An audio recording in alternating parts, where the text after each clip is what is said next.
चलो बेटा, good morning good morning. अपने यूट्यूब की वीडियो में आगे हम करते हैं मैराथन वीडियो में chapter number 3, that is employee cost.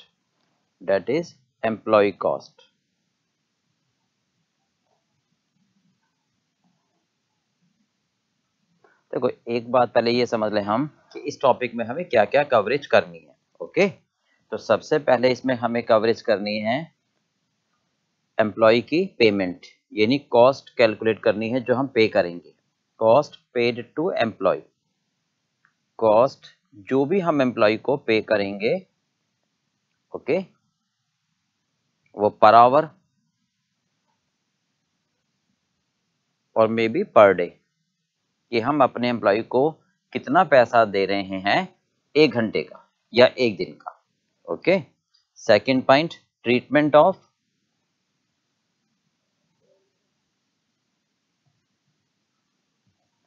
Over time, कि हम जो लेबर से ओवर टाइम में काम कराते हैं, ठीक है, उसको कैसे ट्रीट करेंगे। फिर पढ़ेंगे इसमें ट्रीटमेंट ऑफ आइडियल टाइम, कि अगर वर्कर खाली बैठता है और पैसे लेता है तो उसको किस तरह से पेमेंट दी जाएगी। ओके, फिर method of incentive, method of incentive payment, method of incentive. Incentive का मतलब अगर वो काम जल्दी समय में खत्म कर देता है तो उसको कैसे बोनस मिलेगा, ठीक है। और मेथड ऑफ पेमेंट, मतलब समय के हिसाब से मजदूरी देंगे या काम के हिसाब से मजदूरी देंगे। और फिर करेंगे हम treatment of labour turnover, treatment of labour turnover. Okay, चलिए, ये हमें कॉन्सेप्ट इस टॉपिक में करने हैं। तो सबसे पहले बात करते हैं हम एम्प्लॉय की, ठीक है। एम्प्लॉय हमारे यहाँ पर दो टाइप के होते हैं, एक डायरेक्ट और एक इनडायरेक्ट। डायरेक्ट एम्प्लॉय कौन से होते हैं? Which can be directly traceable with the product. मैं जैसे मैं शर्ट बना रहा हूँ, तो जो टेलर मास्टर है उसको जो पैसे दे रहा हूँ कटिंग के, स्टिचिंग के, पैकिंग के, वो डायरेक्ट लेबर हो जाएगी, क्योंकि वो डायरेक्टली आइडेंटिफाइड है या नहीं। अब इनडायरेक्ट लेबर कौन सी होगी? जो उसको सहायता कर रहा है, यानी पीएन हो गया, या मैनेजर जो लुक आफ्टर कर रहे हैं फैक्ट्री में, तो वो इनडायरेक्ट लेबर हो जाएगी। तो हम इनडायरेक्ट लेबर को हम कहाँ ले जाएंगे? ओवरहेड में, और डायरेक्ट लेबर को हम ले जाएंगे यहाँ पर। तो हम ये बात कर सकते हैं कि एम्प्लॉय की जब बात करें हम, ओके, तो हमारे पास दो टाइप के आएंगे, एक होंगे डायरेक्ट एम्प्लॉय और एक होंगे हमारे पास indirect employ.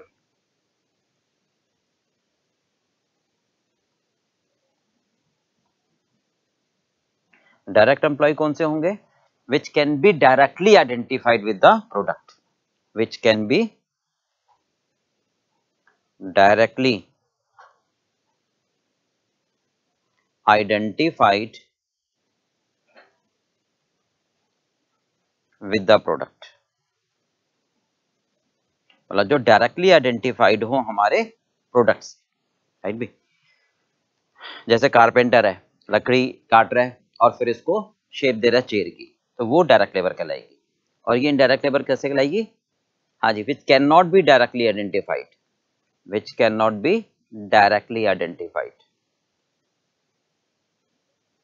Which can not be directly identified with the product, right. जैसे इसमें हो गया वर्कर्स, इसमें बेसिकली हम किसको बोलते हैं? वर्कर्स को, कि जो हमारे वर्कर्स होते हैं, लेबर्स कह सकते हैं इनको हम।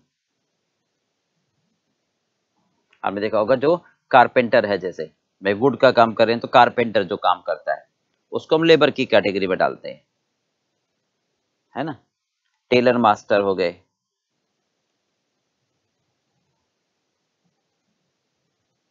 तो ये डायरेक्ट लेबर कहलाते हैं, क्योंकि ये वर्क स्टेशन पर डायरेक्टली काम करते हैं। मतलब कपड़ा लिया, काटा, सिला और फिर उसको पैक किया, तो ये तीन स्टेजेस में जो भी वर्कर काम कर रहा होगा वो डायरेक्ट लेबर कहलाएगी, ठीक है।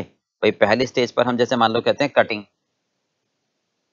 है ना, तो कटिंग में जो लेबर काम कर रहा है, फिर स्टिचिंग में जो लेबर काम कर रहा है, और फिर पैकिंग में जो लेबर काम कर रहा है, राइट। तो यहाँ जो भी लेबर काम कर रहे हैं, ओके, यहाँ जो भी लेबर काम कर रहे हैं ये लेबर कहलाएंगे हमारे डायरेक्ट लेबर, क्योंकि इनकी सैलरी, इनकी पेमेंट डायरेक्ट इस प्रोडक्ट के काम से लिंक है। अब इन तीनों के ऊपर ये इसको बोलते हैं डायरेक्ट लेबर, है ना, इसको क्या बोलेंगे हम, डायरेक्ट लेबर।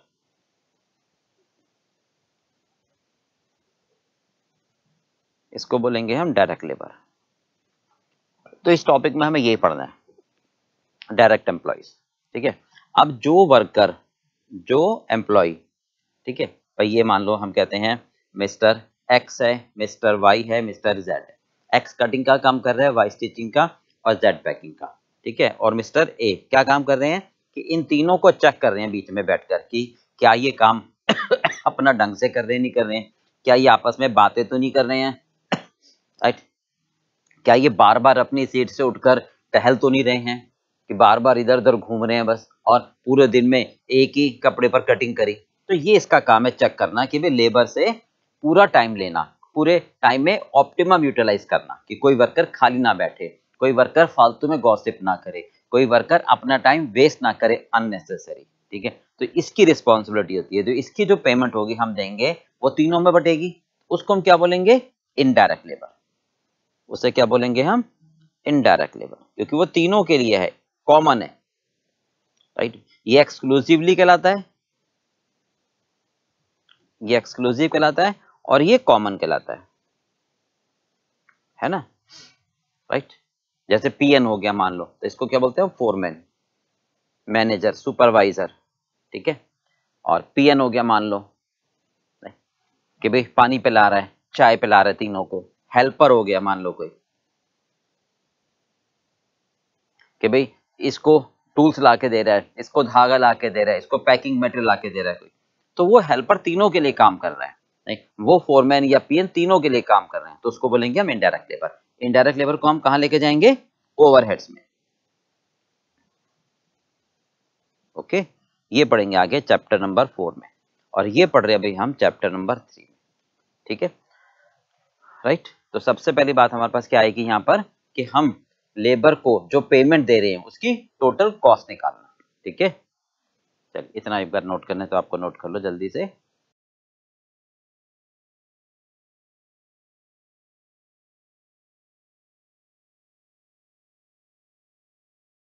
चलिए हो गया बेटा। अब इसके बाद हम चलते हैं आगे,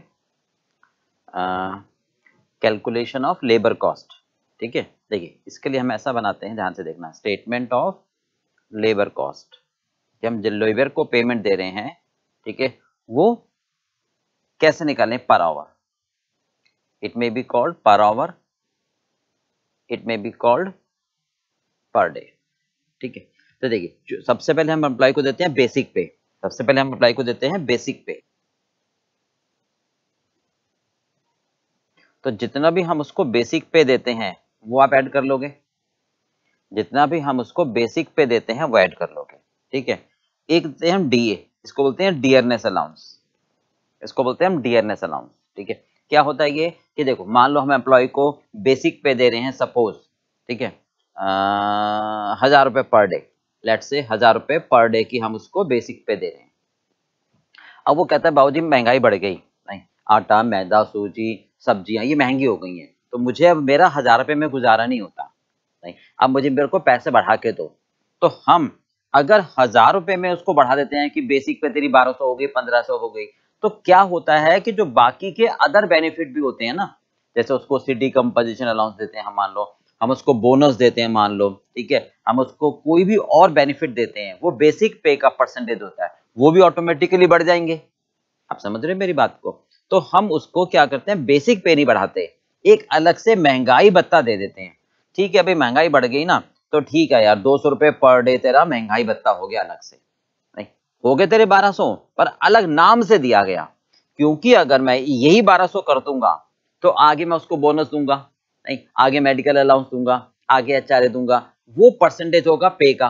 तो वो भी भाई देखो ना, पहले मैं उसको मान लो 1000 रुपए का 10% दे रहा हूं तो 100 रुपए है ना।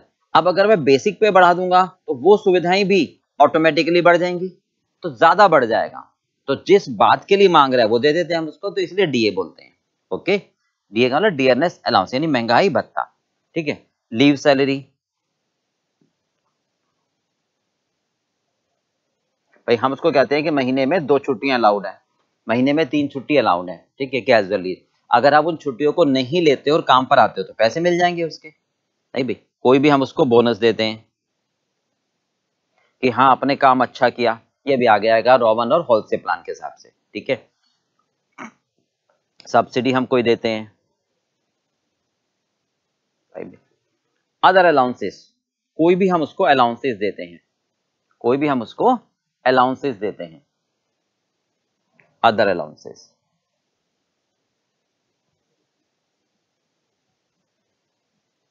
इसमें क्या आ जाएगा अदर अलाउंसेस में? मान लो एचआरए देते हैं हम उसको घर पे रहने का खर्चा, हाउस रेंट अलाउंस के भैया तुम कहीं भी किराए पे लेके रह लो, हम आपको बेसिक पे का 20% किराया दे देंगे। ठीक है, okay. City compensation allowance, city compensation allowance है ना, ये सारी चीजें हम उसको दे देते हैं।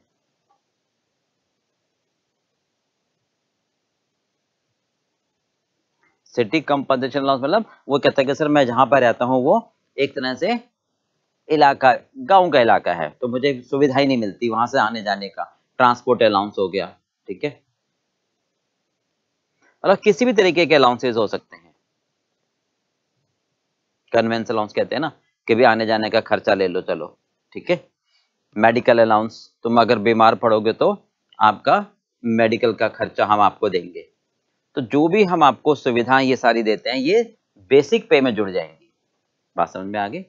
ये सारी उसकी बेसिक पे में जुड़ जाएंगी। ठीक है, तो ये हो जाएगा total amount. Okay, excluding contribution to, excluding contribution to provident fund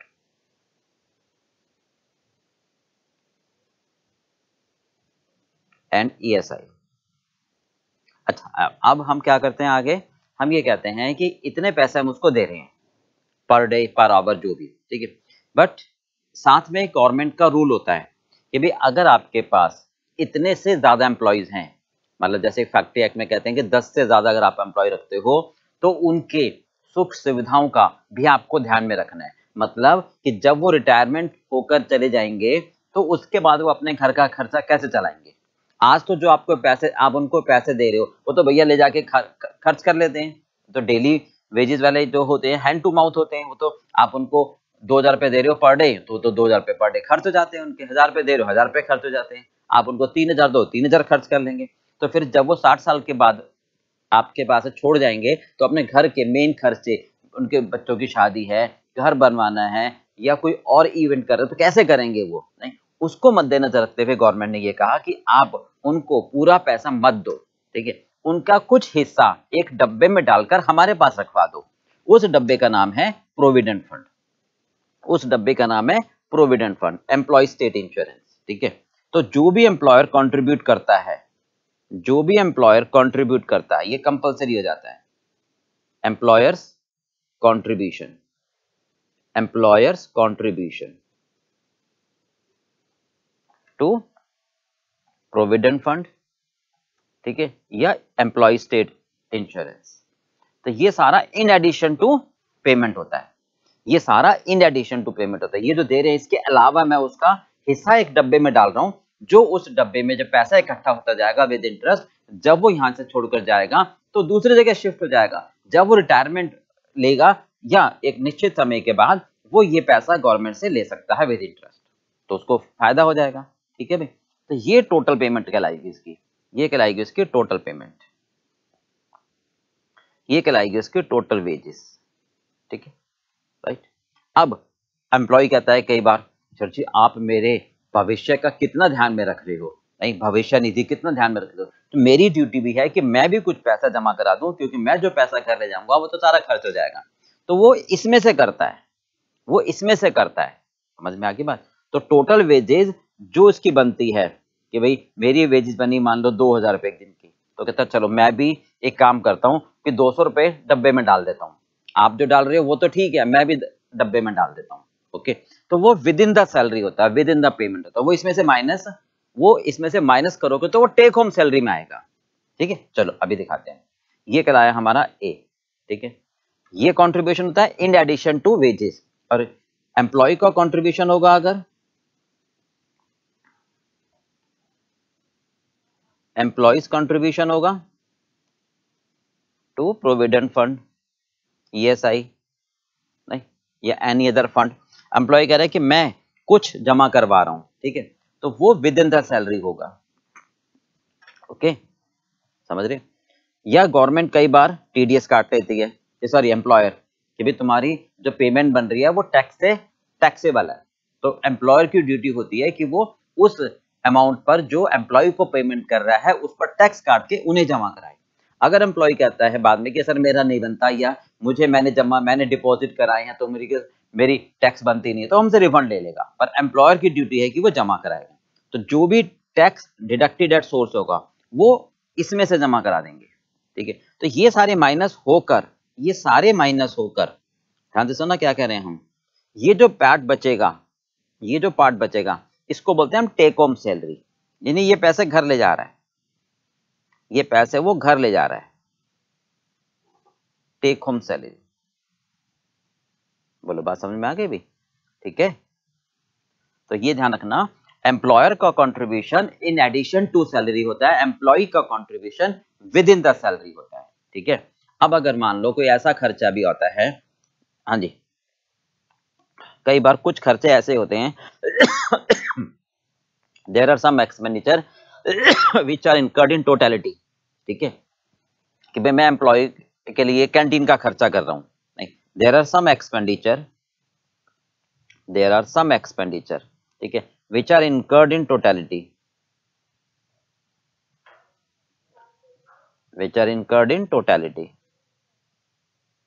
ठीक है, जैसे कैंटीन का खर्चा हो गया, जैसे कैंटीन एक्सपेंसेस हो गया, आई भी कि भी कोई भी इवेंट ऑर्गेनाइज कर रहे हैं हम, उसके लिए एम्प्लॉय का हेल्थ चेकअप हो गया खर्चा, भाई कैंटीन हो गया, हमने एक कैंटीन खोल दी, एम्प्लॉय को बोल दिया कि चलो भाई जब आप बीच में लंच करते हो तो आपको खाना फ्री मिलेगा यहाँ पर, या कंसेशन पर मिलेगा। ठीक है, तो जो भी यहाँ पर खर्चा एम्प्लॉयर का होता है, ओके, या कई बार क्या होता है कि फ्री हेल्थ चेकअप लगा देते हैं, फ्री हेल्थ चेकअप, समझ रहे? तो ये सारे खर्चे टोटल में आते हैं कि भाई मैंने एक महीने में एक पर्टिकुलर पीरियड में कैंटीन पर इतना खर्चा करा उस जगह का किराया, वहां पर जो मेस में काम कर रहे हैं रसोइया वगैरह, शेफ वगैरह, वेटर वगैरह, उनका खर्चा, ठीक है, सामान जो आ रहा, आटा, दाल, मैदा, सूजी, नहीं, सब्जी, इन सब का खर्चा टोटल, ओके, या हेल्थ चेकअप, ये सारे खर्चे टोटल में आ जाते हैं हमारे पास, ये सारे खर्चे टोटल एक्सपेंसेस में आ जाते हैं फॉर ए पीरियड। मान लेते हैं फॉर ए मंथ कि सर इतना खर्चा मेरा एक महीने का आ गया। ओके, तो जो भी खर्चा मेरा आया होगा वो मेरे नंबर ऑफ लेबर पर डिवाइड कर दूंगा, मैं क्या करूंगा, नंबर ऑफ लेबर पर डिवाइड कर दूंगा। समझ गए बात भी? तो क्या आ जाएगा मेरे पास, एक्सपेंसेस पर लेबर। ओके, तो ये खर्चा मेरा इसकी सैलरी शीट में जुड़ जाएगा, ये खर्चा हमारा सैलरी शीट में जुड़ जाएगा। आगे बात समझ। फिर आता है अगर हमें चाहिए लेबर पर आवर, फिर सेकंड पॉइंट आता है लेबर पर आवर। ठीक है, लेबर पर आवर कैसे निकालोगे आप, कि जो भी आपकी पेमेंट बनी, कौन सी, ए वाली, ध्यान रखना ए वाली, ठीक है, हाँ जी, ये ए वाली। अच्छा यहां भी देखना, यहां लिख देता हूं अदर एक्सपेंसेस, तो अभी मैंने बोला है other expenses incurred by employer, जैसे कैंटीन का एक्सपेंसेस हो गया, हेल्थ इंश्योरेंस, हेल्थ कैंप का खर्चा हो गया, other expenses incurred by employer. ठीक है, ये पर एम्प्लॉय पर आ गया, जो है ना, ये यहीं जुड़ गया। ठीक है, अब टोटल वेजेस जो मेरे पास आई उस लेबर की, उसके ओवर से मैं डिवाइड करूंगा, टोटल वेजेस, ठीक है, as per A, capital A, ठीक है, divided by effective labour hours, divided by effective labour hours. Effective labour hours कैसे निकालोगे आप? इफेक्टिव लेबर आवर्स कैसे निकालोगे आप? हाँ जी, जितने लेबर आवर्स काम कर रहा है वो, labour hours available per day, भाई एक दिन में 8 घंटे, माइनस जितना टाइम वो खाली बैठा, normal idle time, minus normal idle time. तो ये कहलाएगा मेरा इफेक्टिव लेबर आवर्स, इससे डिवाइड कर दो, ठीक है भाई। आइडल टाइम कौन सा होगा? जब वर्कर खाली बैठता है। नॉर्मल, अब नॉर्मल नहीं, ये भी मैं आपको समझा दूंगा नॉर्मल कौन से होते हैं, अब नॉर्मल कौन से होते हैं, ठीक है। अच्छा, इतना इसको नोट कर लो।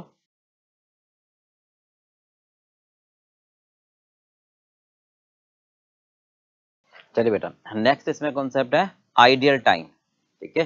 देखो, ideal time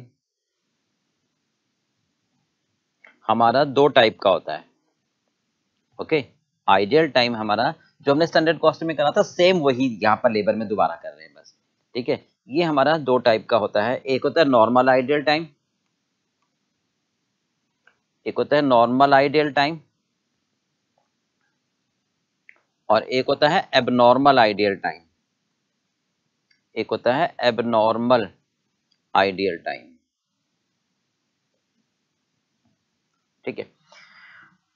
normal ideal time कौन सा होता है और एबनॉर्मल कौन सा होता है? ये होना ही होना है, इसको हम कंट्रोल नहीं कर सकते, नॉन कंट्रोलेबल, ये मेरे नियंत्रण में नहीं है,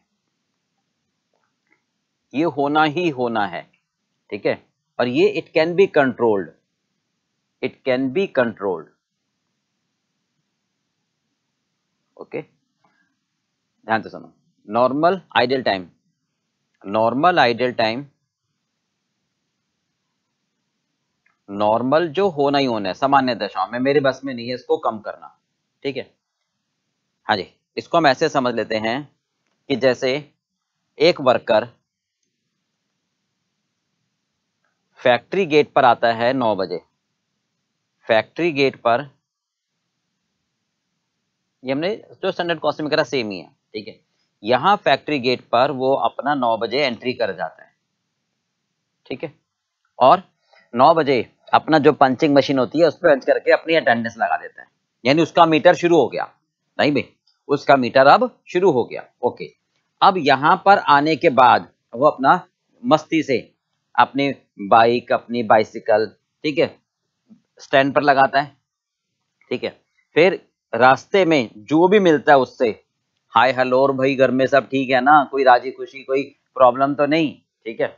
सबसे मिलते जुलते 5, 7, 10 मिनट के बाद जब वो फैक्ट्री के वर्क स्टेशन पर आता है, जब वो फैक्ट्री के वर्क स्टेशन पर आता है, अपने अपने काम करने की जगह पर, राइट भाई, तो यहाँ पर फिर वो धूप बत्ती अगरबत्ती लगाएगा, ठीक है, साफ सफाई करेगा, मशीन की कपड़ा हटाएगा और ऑयलिंग, क्लीनिंग, ग्रीसिंग करेगा, यानी उसको सेटअप टाइम, उसको सेटअप टाइम, समझ रहे हो। थोड़ा पड़ोसी से भी बात करेगा, हाँ भाई ठीक है, चल। जब मशीन स्टार्ट करेगा, नहीं, ये फैक्ट्री गेट से वर्क स्टेशन तक का टाइम मान लेते हैं 10 मिनट लगा दिया उसने, भाई ये तो हो नहीं सकता ना कि आपके वर्क स्टेशन फैक्ट्री गेट के बराबर हो, थोड़ा गैप तो होता ही है, ठीक है। अब सेटअप टाइम के बाद हमने काम शुरू कर दिया, ओके। काम करने के बाद 1 बज गया, अब उसको भूख लग गई, नहीं, तो उसने लंच किया, एक आधे घंटे का लंच हो गया, ओके। अब फिर 2 बजे वो वापस आया अपनी मशीन पर, ओके। फिर 4 बजे फिर उसको चाय चाहिए, तो 10-15 मिनट उसने चाय पानी के लिए वेस्ट कर दिए।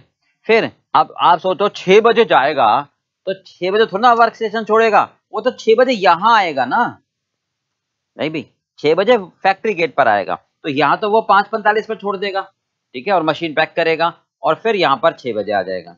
तो 9 से 6 जो टाइम हुआ उसका, नहीं, 9 घंटे का जो टाइम हुआ उसका, नहीं, क्या उसने 9 घंटे काम किया? अरे सर कैसी बात करते हो, 10 मिनट यहाँ बेकार गए, है ना, 10 मिनट यहाँ सेटअप टाइम में बेकार गए, 1 घंटा लंच का और 15-20 मिनट चाय के, टी के, कॉफी के, पान वान खाने के लिए बाहर जाता है, ठीक है, और फिर 10-15 मिनट पहले छोड़ देता है। तो ये सारा टाइम कुछ नहीं कर सकते आप, इसको रोक ही नहीं सकते। क्या उसको लंच के लिए टाइम नहीं दोगे? नहीं। क्या उसको चाय पीने के लिए टाइम नहीं दोगे? क्या यहाँ से हवा में उड़ के जाएगा वो? तो क्या मशीन साफ नहीं करेगा वो? तो ये जो टाइम है नॉर्मल है, होना ही होना है, इसको बोलते हैं नॉर्मल आइडल टाइम। इसे क्या बोलते हैं हम? नॉर्मल आइडल टाइम, यानी रोक नहीं सकते। तो कौन कौन सा होगा बेसिकली अगर मैं बात करूं तो? Factory gate to work station, factory gate to work station, ठीक है। Time lost, time lost during, okay, factory gate से वर्क स्टेशन तक का जो टाइम होगा वो लॉस्ट हो जाएगा। समझ रहे बात को? सेटअप टाइम, मशीन की साफ सफाई करेगा, पूजा वूजा करेगा, दो बत्ती जलाएगा, है ना। लंच टाइम, ठीक है, हाँ जी। ब्रेक टाइम, टी ब्रेक, ठीक है। फिर वर्क स्टेशन से फैक्ट्री गेट तक का वापसी का। तो ये सारा जो टाइम लॉस है ये नॉर्मल लॉस है, इसको आप कम कर ही नहीं सकते चाहे उल्टे लटक जाओ। समझ में आ गई बात? तो सर इसको कैसे ट्रीट करेंगे? अब भाई सिंपल सी बात है, नॉर्मल लॉस कभी भी हम अलग दिखाते ही नहीं है। नॉर्मल लॉस की वजह से हमेशा रेट बढ़ जाता है, ठीक है। मतलब हम ये बात करते हैं, सपोज 9 घंटे के वो पैसे लेता है, 9 घंटे के पैसे लेता है सपोज 2000 रुपए, 9 घंटे के पैसे लेता है सपोज 1800 रुपए, ठीक है। तो 200 रुपए पर आवर हुए, 200 रुपीज पर आवर हो गए, है ना। अब मान लेते हैं ये सब मिलाकर, ठीक है, ये सब मिलाकर 2 घंटे 1 घंटा है, चलो टोटल मिलाकर कैलकुलेशन के लिए ये नॉर्मल लॉस है, नॉर्मल आइडल टाइम। तो हम ये कहेंगे कुल मिलाकर वो 8 घंटे के 1800 रुपए ले रहा है ना, 8 घंटे के वो 1800 रुपए ले रहा है। तो इसका मतलब 1800 को आप अब डिवाइड करोगे किससे? 8 आवर से, तो ये आ जाएगा 225 रुपए। जहां 200 रुपए बुक करते अब आप 225 रुपए बुक करोगे पर आवर। मतलब आप ये कहोगे कि भैया मैं उसको 8 घंटे काम करवाने के लिए 1800 रुपए दे रहा हूं, दे तो 9 घंटे के लिए रहा हूं, पर 1 घंटा तो काम होना ही नहीं है ना, तो काम होना ही 8 घंटे है, ठीक है। तो जितना समय काम होना है उतने समय के मैं उसको पैसे दे रहा हूं, ओके। ये कहलाएगा अवेलेबल आवर्स, ठीक है, और ये कहलाएगा इफेक्टिव आवर्स। बोलो समझ में आ गई बात भाई? ये कहलाएगा इफेक्टिव आवर्स, ठीक है। तो नॉर्मल लॉस की वजह से हमेशा गुड यूनिट की कॉस्ट बढ़ जाती है। तो due to normal loss, due to normal loss, ठीक है, कॉस्ट पर unit of good will increase, okay. क्या कहना चाहते हैं हम कि नॉर्मल लॉस की वजह से गुड यूनिट की कॉस्ट बढ़ जाती है, ठीक है। चलो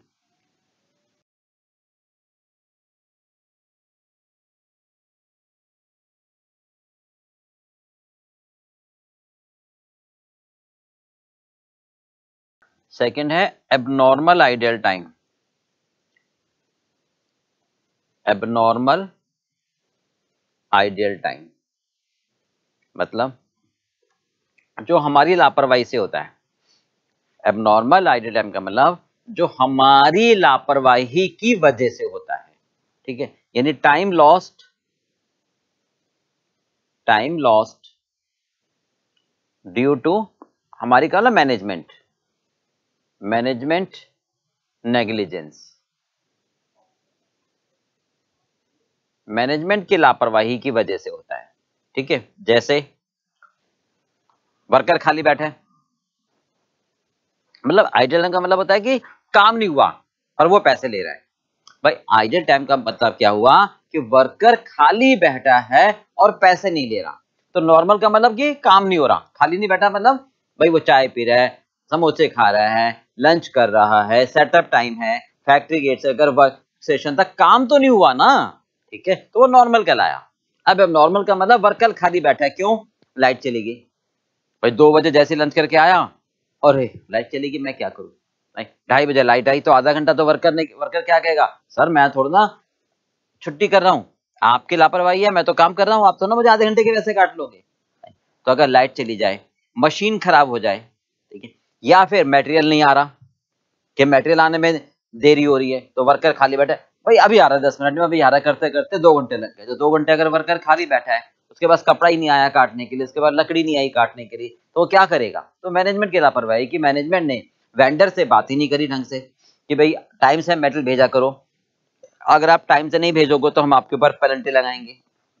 यानी मैनेजमेंट का एक कैजुअल अप्रोच था वेंडर के थ्रू, तभी तो उसने ऐसा करा, ठीक है। तो इन में से कोई सा भी एक कारण हो जिस वजह से वर्कर खाली बैठा है, तो वर्कर की गलती नहीं है, पर हम तो उसके पेमेंट काट नहीं सकते, तो हमें तो उसको पैसे देने हैं। तो ये जो पैसे है कॉस्ट का पार्ट नहीं होगा ना, क्योंकि ये माल बनाने में नहीं खर्च कर रहे हम, ठीक है। इसको हम कहेंगे असामान्य है, एबनॉर्मल, इसको कॉस्ट में से हटाकर कॉस्टिंग पीएल में ले जाएंगे, ठीक है। तो जैसे हाँ जी, मशीन ब्रेकडाउन, जैसे मशीन ब्रेकडाउन, ठीक है, power failure, power failure, non availability of raw material,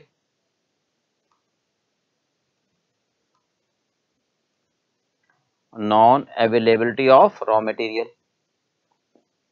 कि सप्लायर डिले कर रहा है या लेबर ने स्ट्राइक कर दी। अब क्योंकि मैनेजमेंट ने लेबर की शर्तें नहीं मानी, इसलिए लेबर ने स्ट्राइक कर दी। तो इस वजह से अगर वर्कर खाली बैठा है, राइट भाई, इस वजह से वर्कर खाली बैठा है और हम उसको पेमेंट नहीं दे पा रहे हैं, ठीक है, तो ये कहलाएगा एबनॉर्मल लॉस, एबनॉर्मल। तो इसकी कॉस्ट निकाल लेंगे हम, cost of abnormal idle time, cost of abnormal idle time, ठीक है, should be calculated, should be calculated, ये हम अलग से निकाल लेंगे, एंड डिडक्ट फ्रॉम कॉस्ट, और कॉस्ट में से हटा देंगे, and transfer to costing period, transfer to costing period, okay. जैसे मान लो 8 घंटे उसने काम किया, हम ये कहते हैं 1800 रुपए लिए, फॉर एग्जाम्पल 8 घंटे के हम उसको 1800 रुपए दे रहे हैं नॉर्मल लॉस घटाने के बाद। अब बाद में पता लगा कि 2 घंटे वर्कर खाली बैठा रहा, एबनॉर्मल आइडल टाइम। क्यों वर्कर खाली बैठा रहा? क्योंकि मशीन खराब हो गई थी, क्योंकि पावर नहीं थी, ठीक है, मटेरियल नहीं था। तो इसका मतलब मैंने तो उसको फाइनली 6 घंटे के पैसे दिए, है ना, काम तो उसने 6 नहीं फाइनली मैंने तो उसको 8 घंटे के पैसे दिए, बट काम उसने 6 घंटे करा, ठीक है। तो हम ये कहेंगे 2 घंटों के पैसे क्या रेट आ रहे थे हमारे, 225 रुपए। क्या रेट आ रहे थे हमारे, 225 रुपए, नहीं भी। तो बेसिकली अगर मैं बात करूं तो 2 घंटे के 225 रुपए के हिसाब से 450 रुपए जो मेरे बेकार गए, नहीं तो मेरी जो कॉस्ट है 6 घंटे की वो आई 1385, ठीक है भाई। तो ये कॉस्ट मैं अलग से निकाल ली, ये मेरा लॉस हुआ, क्योंकि ये 450 रुपए जो मैं दे रहा हूं काम नहीं करवा पा रहा, तो ये मेरा लॉस है, इसको ट्रांसफर करोगे कॉस्टिंग पीरियड में, इसको अलग से दिखा दोगे costing profit and loss account, ताकि मैनेजमेंट देखे ओहो मेरी लापरवाही से 450 रुपए बेकार जा रहे हैं, चलो मैं लेबर की इस वजह से है तो लेबर की बातें मान लेता हूं, इस वजह से है तो सप्लायर को बुलाता हूं कि भैया आगे से मटेरियल डिले हुआ तो मैं पेनल्टी लगाऊंगा और पेमेंट काट लूंगा। पावर फेलियर है तो मैं देखूंगा जनरेटर लगाता हूं, ठीक है। मशीन ब्रेकडाउन हो जाती है तो मैं प्रिवेंटिव मेंटेनेंस लगाऊंगा, यानी पहले से एएमसी वगैरह ले लूंगा, यानी मशीनों को टॉप वर्किंग कंडीशन में रखूंगा। मतलब मैनेजमेंट देखेंगे ना कि अगर ये लॉस आ रहा है, वो कब देखेंगे? जब आप अलग से दिखाओगे कि किस वजह से लॉस आ रहा है, तो इसको कंट्रोल करने की कोशिश करेंगे। ठीक है, अब दिखाओगे ही नहीं तो कंट्रोल कैसे होगा? तो नॉर्मल लॉस में दिखाने की कोशिश नहीं करता, क्योंकि मुझे पता है कंट्रोल होगा ही नहीं, तो इसको दिखाने की आवश्यकता ही नहीं है, इसलिए रेट बढ़ा के दिखा देते हैं बस। बात समझ में आ गई? इसलिए अब नॉर्मल लॉस हम हाईलाइट करते हैं, क्योंकि अब नॉर्मल आइडल टाइम आपके नियंत्रण में आता है। आप लेथार्जिक अप्रोच ले रहे हो, आप कैजुअल अप्रोच ले रहे हो, आप ध्यान नहीं दे रहे, इस वजह से लॉस आ रहा है, तो ध्यान दो, तो ये लॉस बच जाएगा। बोल, हो गया पार्ट क्लियर? चलिए इसको नोट कर लो जल्दी से। चलिए बेटा, अगला कॉन्सेप्ट है मेथड ऑफ वेजेस पेमेंट। अगला कॉन्सेप्ट है मेथड ऑफ वेजेस पेमेंट, कि हम लेबर को जो पैसे दे रहे हैं वो किस तरीके से दे रहे हैं। ठीक है, तो एक हमारा सिंपल सा है समय अनुसार मजदूरी, एक है समय के हिसाब से मजदूरी, है भी, इसको बोलते हैं हम टाइम रेट, समझ रहे हो?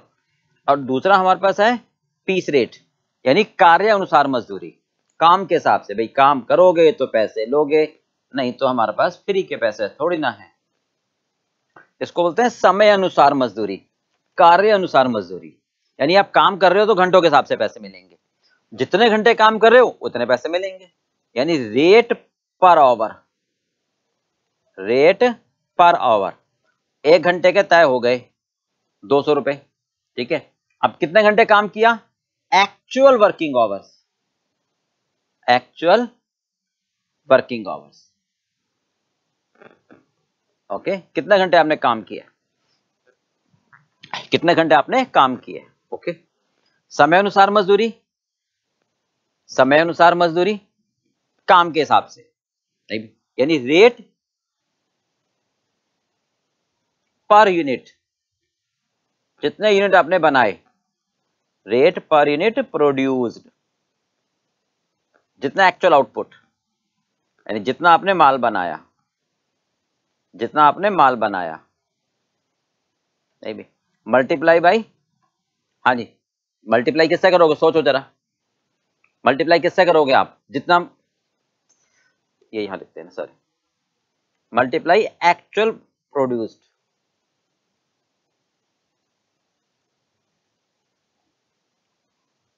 जितना माल बनाया और किस रेट से। बोलो क्लियर हो गया पार्ट? ये समय अनुसार, ये कार्य अनुसार। ठीक है, ध्यान रखना, कई बार आपको एग्जाम के क्वेश्चन में हो सकता है रेट पर आवर ना दिया हो, कई बार हो सकता है आपको एक्चुअल वर्किंग आवर्स ना दिए हो। ठीक है, तो हम उस केस में ही देखते हैं कि जो उसने माल बनाया पर पेमेंट टाइम रेट के हिसाब से है, तो फिर हम ये करते हैं, जो उसने माल बनाया वो कितने समय में बन जाना चाहिए, उतने समय के पैसे दे देते हैं। ठीक है, हम ये कहते हैं if actual working hours are not given, if actual working hours are not given, ठीक है, then calculate standard time, calculate standard time for actual output,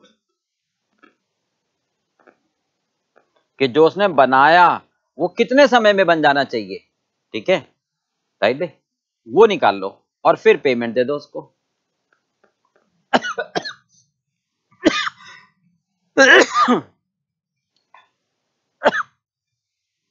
standard time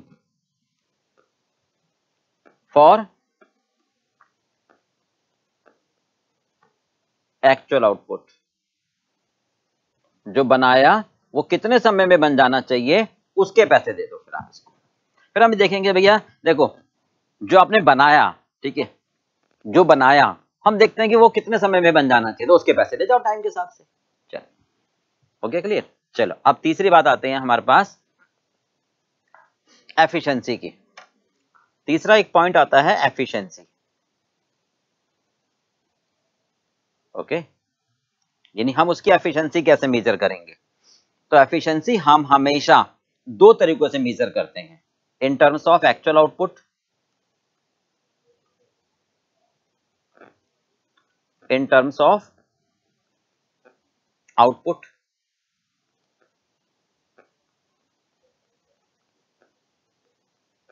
in terms of output, or in terms of hours। चलिए ध्यान से सुनना, मतलब हम क्या कहेंगे, जैसे हमने करा था ना स्टैंडर्ड कॉस्टिंग में कि भाई ज्यादा एफिशिएंट वर्कर है तो लेबर एफिशिएंसी फेवरेबल आ जाएगा, नहीं कम एफिशिएंट है तो फिर वो लेबर एफिशिएंसी अनफेवरेबल आ जाएगा। आउटपुट की बात करें तो क्या कहोगे कि भाई हमने उसको टारगेट दिया था कि ना ध्यान रख आज के दिन तुझे 100 यूनिट बना लेने चाहिए, राइट, और अगर उसने 100 से ज्यादा बना लिए तो इसका मतलब वो वर्कर ज्यादा एफिशिएंट होगा, इसका मतलब वर्कर ज्यादा एफिशिएंट होगा। यानी अगर वो अपने टारगेट आउटपुट से ज्यादा प्रोडक्शन करता है तो वो ज्यादा एफिशिएंट कहलाता है। ठीक बात है। तो हम आउटपुट की बात कब करेंगे, if actual production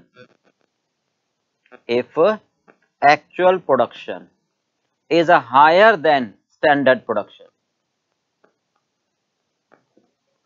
target production से ज्यादा कर लेता है वो, तो उसका मतलब वो हाई एफिशिएंट है, इसका मतलब वो हाई एफिशिएंट वर्कर है,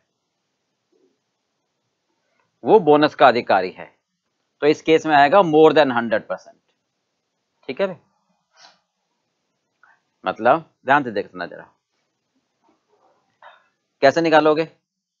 हाँ जी, मैथमेटिक्स का नियम होता है न्यूमरेटर अपॉन डिनोमिनेटर, है ना, ये हमेशा 100% में आती है। जितना डिनोमिनेटर कम होगा, जितना डिनोमिनेटर कम होगा उतना आंसर ज्यादा आएगा। हाँ जी, जितना डिनोमिनेटर कम होगा, ध्यान से सुना, जितना डिनोमिनेटर कम होगा, ठीक है, उतना हमारा फाइनल आंसर ज्यादा आएगा।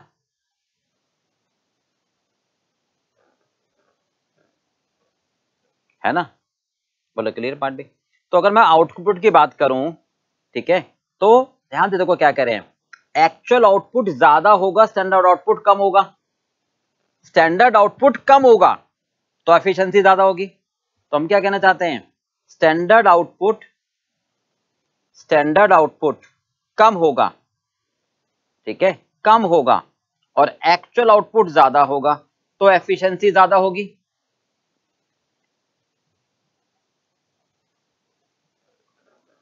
ये बात समझ में आ गई। मतलब हमने कहा था एक दिन में 100 यूनिट बना लियो, नहीं, और उसने बनाई 120, तो इसका मतलब उसकी एफिशिएंसी ज्यादा है।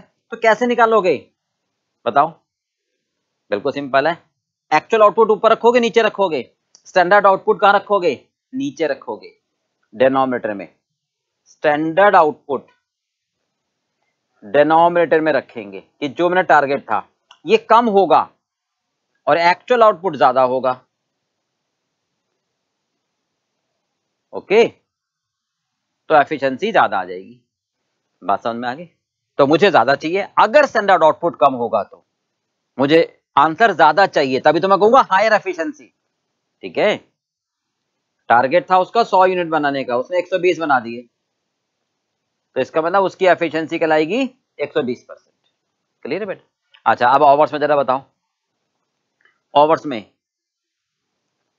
इन टर्म्स ऑफ आवर्स क्या कहोगे आप। हाँ जी, कि मैंने उसको ये कहा था, अच्छा यहां लिख देते हैं इन ए डे, कि एक दिन में 100 बन जाने चाहिए, 120 बनाए। अच्छा, अब क्या कहेंगे हम कि तुम्हें 100 यूनिट को बनाने में, 100 यूनिट को बनाने में, ठीक है, 8 घंटे का मैं समय दे रहा हूं, मैं आपको 100 यूनिट को बनाने में 8 घंटे का समय दे रहा हूं, that is standard, that is standard. मैं आपको 100 यूनिट को बनाने में 8 घंटे का समय दे रहा हूं, ठीक है, पर आपने वो 100 यूनिट 6 घंटे में बना लिए, वाह भाई वाह, तो इसका आपको तो इनाम मिलना चाहिए। जो काम 8 घंटे में होना था वो आपने 6 घंटे में निपटा दिया, ठीक है, 6 घंटे में निपटा दिया, है ना। तो बताओ एफिशिएंसी क्या कहोगे उसको, बुरा है, कम समय में लिया। अरे भाई वही काम कम घंटे में ले रहा है तो एफिशिएंसी उसकी हाई होगी ना। अब आप अपना फॉर्मूला बनाओ, डिनोमिनेटर अपॉन डिनोमिनेटर, जितना डिनोमिनेटर कम होगा उतना आंसर ज्यादा आएगा, जितना डिनोमिनेटर कम होगा उतना आंसर ज्यादा आएगा। और मुझे ज्यादा चाहिए, मुझे ज्यादा चाहिए, तो इसका मतलब एक्चुअल आवर्स को कहां रखोगे आप, डिनोमिनेटर में, और स्टैंडर्ड आवर्स को ऊपर रखोगे। पर ध्यान रखना standard hours for actual output base same होना चाहिए। एक्चुअल आवर्स होता है एक्चुअल आउटपुट के लिए, ठीक है भाई। जितने एक्चुअल आवर्स कम होंगे उतनी एफिशिएंसी ज्यादा आएगी। जो काम 6 घंटे में निपटा दिया वो 8 घंटे का था, ठीक है भाई। तो इसका मतलब इट मींस उसकी एफिशिएंसी क्या हुई, 8 डिवाइडेड बाई 6 यानी 133%, 133% एफिशिएंसी निकला। बोलो समझ में आ गई बात भी, क्लियर है। चलिए ये एक बार नोट कर लो, फिर आगे चलते हैं हम।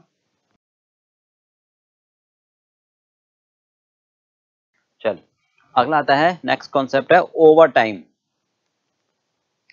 ओवर टाइम, है ना। तो नाम से क्लियर हो रहा है मुझे लग रहा है कि भाई जो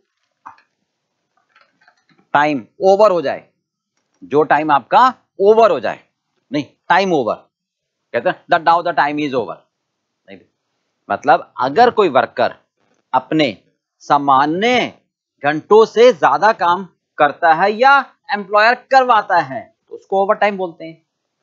भाई जैसे आप भी देखो ना, स्कूल में जब आप जाते थे तो आपकी मान लो 4 पीरियड रिसर्च से पहले और 4 रिसर्च के बाद, नहीं, और अगर मान लो आपके टीचर ये कहते थे कि भाई आज हम एक्स्ट्रा क्लास लेंगे क्योंकि हमें एग्जाम पास आ रहे हैं और सिलेबस खत्म कराना है, तो वो जो एक्स्ट्रा क्लास होती थी वो ओवर टाइम हुआ टीचर के लिए, ठीक है। तो वर्कर अगर नॉर्मल टाइम से बियॉन्ड काम करता है, कई कारण होते हैं उसके, उस कारण की वजह से हम ओवर टाइम पेमेंट को चार्ज करेंगे प्रोडक्ट में, तो वो टाइम ओवर टाइम कहलाता है। यानी एनी वर्क डन, कोई भी काम किया जाता है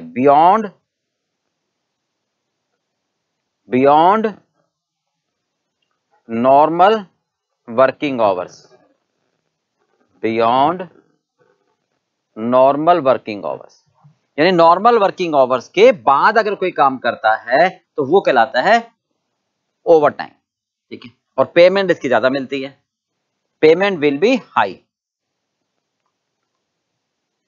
पेमेंट विल बी हायर, ज्यादा होगी, नहीं, as compare to normal rate. क्यों, ध्यान से देखो भाई, हमने ये क्या दिया कि अगर आप 9 बजे आते हो, ठीक है, और 6 बजे जाते हो तो ये नॉर्मल वर्किंग आवर्स हो गए, ठीक है। अब अगर हम उसको ये बोलते हैं कि यार 6 बजे के बाद भाई तो 6 to 8 और रुक जाइयो, जरा काम है, नहीं, तो वो कहेगा नहीं सर थक गया मैं, अब कल आना, मैं नहीं कर रहा काम। तो हम कहेंगे अच्छा भाई रुकना यार, 100 रुपये फालतू ले लियो भाई। वो कहेगा सर, हम कहेंगे क्यों ऐसा कर रहा है, तो वो तो कह रहा है एक तो मैं थक गया, दूसरा सर 6 बजे मुझे बस मिल जाती है आराम से, 8 बजे में कहाँ बस वगैरह ढूंढूंगा, कहाँ मेरे को कन्वेंस मिलेगा, नहीं। तो हम कहते हैं भैया तेरे को कन्वेंस की दिक्कत नहीं होगी, पैसे ले ले फालतू, तेरी थकान भी दूर होगी और ऑटो से चला जाइयो। तो हम उसको मोटिवेट करते हैं, तभी तो वो काम करने को तैयार होगा 8 बजे तक के लिए, तो इसलिए हम उसको एक्स्ट्रा पैसे देते हैं। तो ध्यान से देखो, 2 पेमेंट जाती हैं भाई। जैसे ये समझो कि आपका ऑटो रिक्शा वाला है या कार है, आप अपने घर से रेलवे स्टेशन जाते हो नॉर्मल डेज में, नॉर्मल वर्किंग दोपहर में, तो वो बेसिकली 100 रुपए लेता है, नहीं। अब रात को 2 बजे जा रहे हो, है ना, तो वो क्या कहेगा ऑटो वाला, साहब नाइट चार्ज लगेगा। आप कहोगे भाई मैं दिन में गया था तब तो 20 किलोमीटर, अब क्या 30 किलोमीटर हो गया, तो कहेगा भाई साहब दिन में गए थे वो नॉर्मल है, ठीक है, उसमें सारी सुख सुविधाएं मिलते हैं, मुझे भी चाय 10 जगह मिल जाती है। अब रात को मैं चाय कहाँ पीऊंगा बताओ, रात को मेरी नींद खराब हो रही है, तो वो ऑड आवर्स कहलाए बेसिकली ना, उसमें ओवर टाइम कहते हैं। बात समझ में आ गई? तो हम क्या कहते हैं, बेसिक पे तो हम देंगे उसको, भाई मान लो बेसिक पे दे रहे हैं उसको 100 रुपए प्रति घंटा, ठीक है, ये 9 से 6 तक के टाइम में। अब क्योंकि 6 से 8 में काम करेगा वो, तो इसका हमको अलग से पैसे देंगे, उसको देंगे हम ओवर टाइम प्रीमियम। उसे क्या नाम देंगे हम, ओवर टाइम प्रीमियम। ओके, यानी हम हो सकता है 100 रुपए दें एक्स्ट्रा, 50 रुपए दें एक्स्ट्रा, 60 रुपए एक्स्ट्रा दें, जो भी दें, ठीक है, तो ये मिलकर बन जाएगी, ध्यान रखना क्या बात कर रहे हैं, ओवर टाइम पेमेंट। ओके, 200 रुपए, 50 है तो 250, 60 है तो 160, सॉरी 150, तो ये 200, 150, 160 ओवर टाइम पेमेंट कहलाई, और ये प्रीमियम कहलाया, ये बेसिक पे। क्लियर? तो कई बार आपको क्वेश्चन में मिलेगा कि हम उसको ओवर टाइम में डबल पेमेंट दे रहे हैं, तो ये डबल है इसका मतलब ये मत समझना कि प्रीमियम डबल दे रहे हैं, ठीक है, ये मत समझना उसको प्रीमियम डबल दे रहे हैं, ठीक है भाई। चले, अब एक बात और ध्यान रखना, नॉर्मल ओवर टाइम हमारी पॉलिसी के हिसाब से होगा, ठीक है, बट अगर वो बात करें फैक्ट्री एक्ट के हिसाब से, एज पर फैक्ट्री एक्ट 1948 के हिसाब से अगर बात करें, ठीक है भाई, तो यहां पर अगर कोई भी वर्कर एक दिन में अगर वो 9 घंटे से ज्यादा काम करता है, अगर उसके एक्चुअल आवर्स 9 घंटे से ज्यादा काम होते हैं इन ए डे, ठीक है, या 48 आवर्स से ज्यादा काम होता है इन ए वीक, या फिर actual hours more than 48 hours,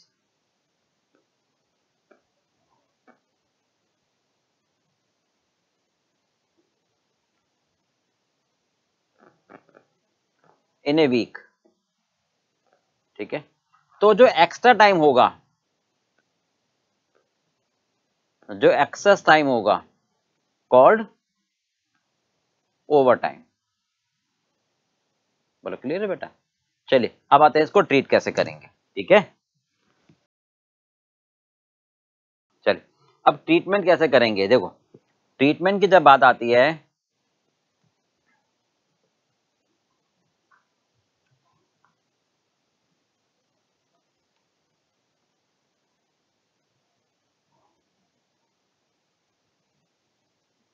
हाँ जी, तो सबसे पहले देखते हैं किस वजह से ओवर टाइम दे रहे हैं, ठीक है, reason and treatment, reason and treatment. सबसे पहली बात, अगर कस्टमर कई बार ये कहता है कि भैया मुझे ये काम जल्दी करके दो, यानी कस्टमर की रिक्वायरमेंट के हिसाब से, कस्टमर की रिक्वायरमेंट के हिसाब से, नॉर्मली हम वो काम, भाई एक शर्ट बनाने के लिए आई, एक सोफा सेट बनाने के लिए आया, तो हमने कस्टमर को बोला कि इसको बनाने में 30 दिन लगेंगे, ये नॉर्मल पीरियड है, ये नॉर्मल पीरियड है, हम आपका सोफा सेट पूरा बना के दे देंगे 30 दिन में। वो कहता नहीं भाई साहब, मुझे तो गृह प्रवेश करना है, मुझे तो आप इसको 20 दिन में बना के दो, मुझे तो इसको 20 दिन में बना के दो, नहीं, एज पर हिज रिक्वायरमेंट। तो हम कहते हैं कि सर जो काम 30 दिन में होना है वो 20 दिन में करूंगा, तो मैं अपने वर्कर को 6 बजे के बाद बिठाऊंगा, तब जाकर हो पाएगा ये। तो हम कहेंगे बिठा, जो पैसा फालतू ले लियो, नहीं तो सारा जो एक्स्ट्रा अमाउंट होगा, जो भी एक्स्ट्रा अमाउंट सारा होगा, नहीं वो हम उस कस्टमर से चार्ज कर लेंगे, यानी एंटायर, नहीं भाई, ओवर टाइम प्रीमियम, ठीक है, should B charged, should be charged from such customer। भाई तेरी वजह से पेमेंट जा रहा है तो तू दे, यानी सच स्पेसिफिक जॉब, बोलो क्लियर है भाई। जिस वजह से हम ज्यादा पैसे दे रहे हैं वर्कर को, उस वजह पर चार्ज कर दो, क्या दिक्कत है। ठीक है, चलो दूसरी बात आती है कि कई बार हमारे पास लेबर कम कम रहते हैं, normally shortage of labour, shortage of labour, कि हमारे पास लेबर ना कम रहते हैं बाहर से मिल नहीं पा रहे, रिसेशन पीरियड है, वट एवर रीजन है, labours are not available, shortage है। पहला हमें 100 लेबर की आवश्यकता है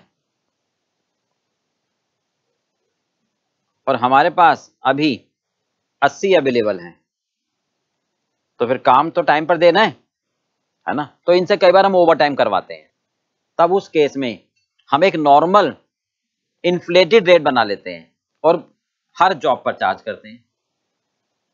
फिर किसी एक की वजह से नहीं है ना, चार्ज टू ईच जॉब, नहीं, बाय इंक्रीजिंग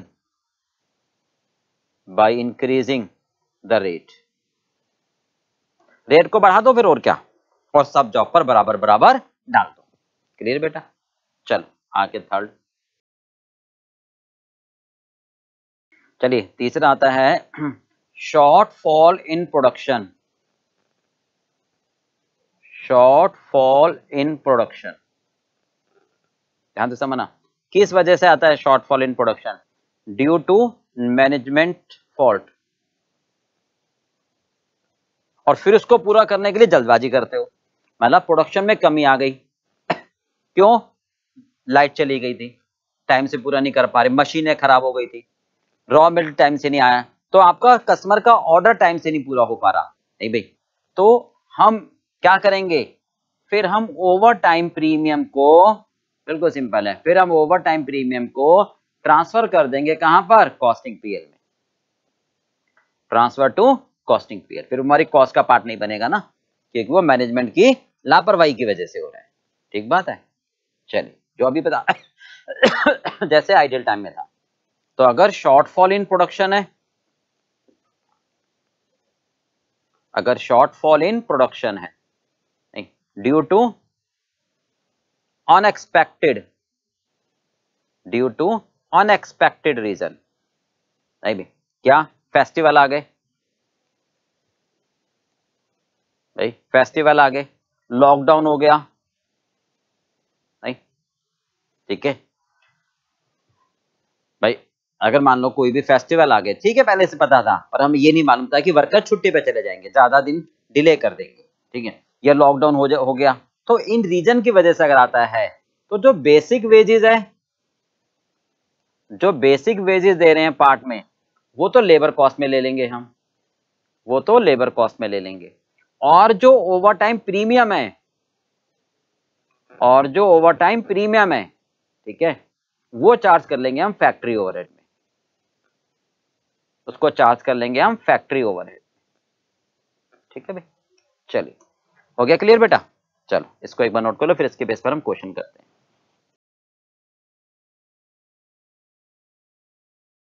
देखिए अगला कंसेप्ट है लेबर टर्नओवर, लेबर टर्नओवर, इसका मतलब है लेबर का आना जाना, टर्न ओवर, टर्न का आना जाना, जैसे हमने करा था मटेरियल का तो किसी भी ऑर्गेनाइजेशन में अगर लेबर आती रहती है, जाती रहती है, आती रहती है, जाती रहती है, ठीक है, तो उससे ना फर्क पड़ता है एम्प्लॉय की, मतलब ऑर्गेनाइजेशन की रेपुटेशन पर, ठीक है, काम पर, क्योंकि जो लेबर पुराने होते हैं वो क्वालिटी देते हैं, नए लेबर को आने में टाइम लगता है, सीखने में टाइम लगता है, उनको ट्रेनिंग देनी पड़ती है, फिर वो धीरे धीरे काम को सीखते हैं, पता लगा जब तक वो काम सीख रहे हैं वो चले गए। तो ये टर्नओवर ये दिखाता है कि कोई भी ऑर्गेनाइजेशन अपने एम्प्लॉय को कितना सेटिस्फाई करके रखते हैं, नहीं, क्योंकि सेटिस्फाइड होंगे तो छोड़ के नहीं जाएंगे। तो सबसे पहली बात, नहीं, इसका मतलब होता है आना जाना, नहीं भाई, इसका लेबर टर्नओवर का मीनिंग क्या होता है, कम एंड गो, आना और जाना, ये हमेशा रेशियो में एक्सप्रेस की जाती है, ये हमेशा रेशियो में एक्सप्रेस की जाती है, यानी परसेंटेज में, ठीक है, यानी परसेंटेज के अंदर, ठीक है। और अब अगर मैं इसको दूसरे से कंपेयर करूंगा कि मेरी लेबर टर्नओवर 25% है, दूसरे की 25-30% है, तो कंपैरिजन नहीं हो पाएगा, क्योंकि हो सकता है वहां पर ज्यादा लेबर हो, मेरे पास कम लेबर हो। नहीं, तो सिर्फ हम इसको अपने से इवेल्युएट करते हैं। नहीं भी, it's not better to compare with other firm. दूसरी फर्म से कंपेयर नहीं कर पाओगे, क्योंकि क्यों? Due to having different base. सबका बेस अलग अलग होता है ना। मेरे पास 100 एम्प्लॉई है, उनके पास 1000 एम्प्लॉई है, ठीक है। इसलिए हम क्या करते हैं, just better to calculate for itself, अपने आप कैलकुलेट कर लेते हैं, ठीक है, एंड कंपेयर विद प्रीवियस, और हम उसको प्रीवियस से कंपेयर कर लेते हैं, ठीक है, राइट। इसका मतलब क्या कहते हैं हम? Change in composition of labour. Change in composition of labour, change in composition of labour, मतलब लेबर में, हाँ जी, मतलब लेबर में स्किल्ड, सेमी स्किल्ड, अनस्किल्ड थे, अब वो चेंज हो गए, स्किल्ड कम रह गए, अनस्किल्ड कम रह गए, ठीक है। हो सकता है स्किल बढ़ जाए। तो जितनी हाई लेबर टर्नओवर होगी, हाई लेबर टर्नओवर, ठीक है, is a negative sign for the company. क्यों भाई, क्यों? क्योंकि लेबर का आना जाना अगर ज्यादा होगा ना, तो सर फिर तो क्या होगा बेसिकली, इसका मतलब इट इंडिकेट्स, क्या इंडिकेट करते हैं? कि हमारे लेबर सेटिस्फाइड नहीं है। नहीं, it means the labours are not satisfied, labours are not satisfied, यानी management fails to provide them basic facilities. नहीं, क्योंकि लेबर जो होता है ना किसी भी कंपनी का, बेसिकली क्या होता है? इंजन होता है गाड़ी का। Labours are the key point, ये की एलिमेंट होता है सक्सेस का, ये हमारा की एलिमेंट होता है सक्सेस का, ठीक है। जो लेबर हमारे होते हैं वो की एलिमेंट होते हैं हमारे सक्सेस के लिए। समझ रहे बात को? कि अगर लेबर सेटिस्फाइड नहीं हुए तो फिर हमारे लिए प्रॉब्लम हो जाती है, तो उनको सेटिस्फाई करना जरूरी है। अगर वो आते जाते रहते हैं तो हमारे लिए क्या होता है? फिर हम उनको फिर बार बार ट्रेनिंग देनी पड़ती है, हमारी ट्रेनिंग कॉस्ट बढ़ जाती है। नहीं भाई, उनको सिखाओ पहले, समझ रहे हो? एचआर का खर्चा बढ़ जाता है। तो भाई नए वर्कर के लिए आप लेबर एजेंसी से बात करो, एडवर्टाइजमेंट निकालो, फिर उनको अपॉइंट करो, एक प्रोसीजर बढ़ जाता है अननेसेसरी। समझ रहे हो? ठीक है। और हाई परसेंटेज ऑफ डिफेक्टिव, क्योंकि आते हैं वो सीखते हैं, तो डिफेक्टिव की संभावना बढ़ जाती है, रेक्टिफिकेशन वर्क उनमें बढ़ जाता है। फिर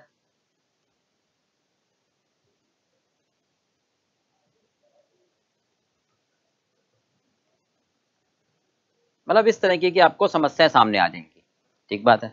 तो अब लेबर टर्नओवर को कैलकुलेट करने के कई मेथड है। यहां तक क्लियर हो गया? चलिए एक बार इसको नोट कर लेते हैं। और ये ध्यान रखना हमेशा कि लेबर टर्नओवर रेशियो एक पर्टिकुलर पीरियड की निकाली जाती है। समझ रहे हो? Labour turnover ratio should be analyzed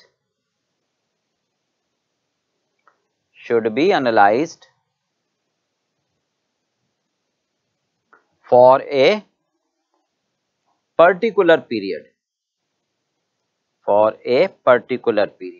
मतलब क्या हुआ इस बात का कि भाई 6 महीने की निकालो, क्वार्टरली निकालो या साल भर की निकालो। ठीक है, क्वार्टरली लो समझ रहे हो, या ईयरली रो, ठीक है, क्योंकि एक पर्टिकुलर पीरियड में आप कंपेयर करोगे कि लास्ट पीरियड में इतनी थी, इस पीरियड में इतनी है, ठीक है। तो इसके फर्स्ट मेथड है, हाँ जी, रिप्लेसमेंट मेथड। फर्स्ट मेथड है रिप्लेसमेंट मेथड,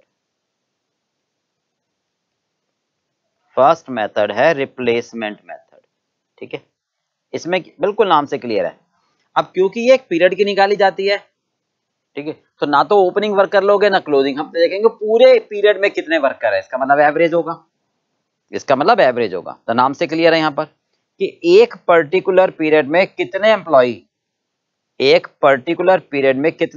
रिप्लेस्ड हुए, number of worker replaced during a particular period,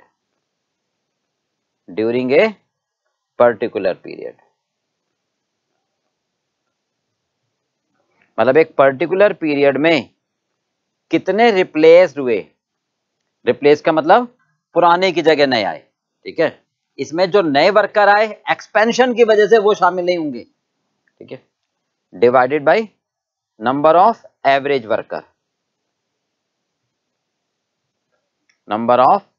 workers in a period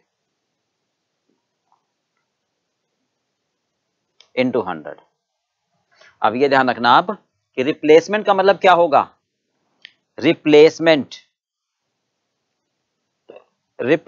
का मतलब क्या होगा, हाँ जी, रिप्लेस मतलब आपकी सीट, मतलब एक सीट पर रामलाल बैठा है, इसको हटाकर श्यामलाल आ गया, वो रिप्लेस। आपने टेबल पर पेन रखा है, हटाकर आपने पेंसिल रख दी, दैट इज रिप्लेस्ड। एक पेन और लाके रख दिया, वो नहीं, वो तो नया आया। तो रिप्लेसमेंट का मतलब होता है जो पुराने की जगह नए आए, नहीं भी, यानी exchange,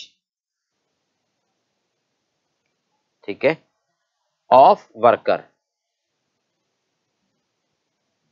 in place of old worker, जो पुराने की जगह नए आए, जो पुराने की जगह नए आए।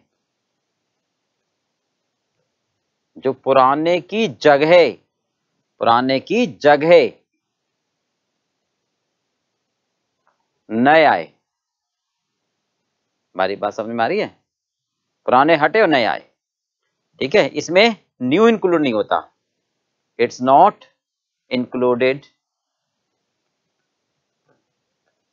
ए न्यू वर्कर, ठीक है, appointed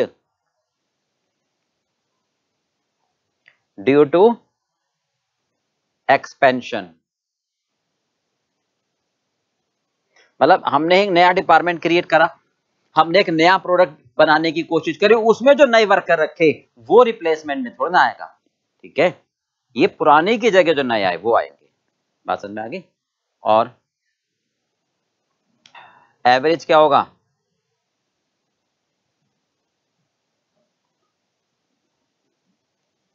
average number of worker in a period, क्या होंगे ये, ओपनिंग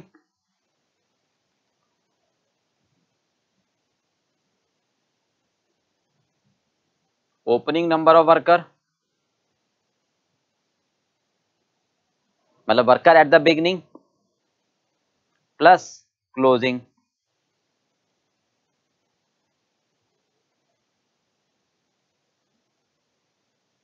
इन दैट पीरियड,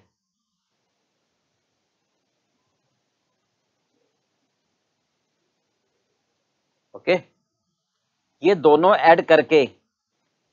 आप ऐड करके ओके डिवाइडेड बाय 2 कर देना, तो ये आ जाएगा मेरे पास एवरेज, ये आ जाएगा एवरेज। चलो क्लियर।